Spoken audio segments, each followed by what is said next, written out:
मुझको करते रहे शफाअत का पिलाए रखना।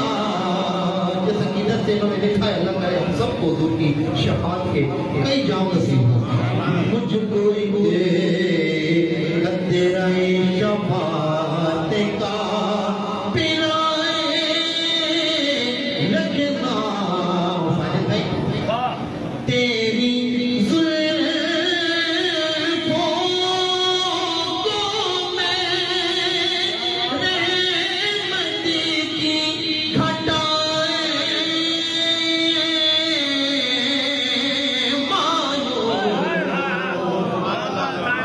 तेरी जुल्फों को मैं रहमत की घटाए मानो। मुझको तो अपनी रहमत में छुपाए रखना। मुझको तो अपनी रहमत में छुपाए रखना। मुझको मिल जाए जो तेरे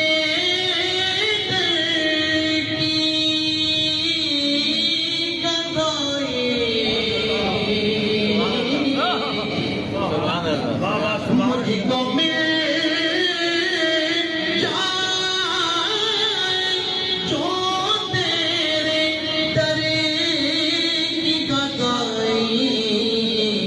जन्नते छोड़ के आओ कदमों में बिठाए रखना।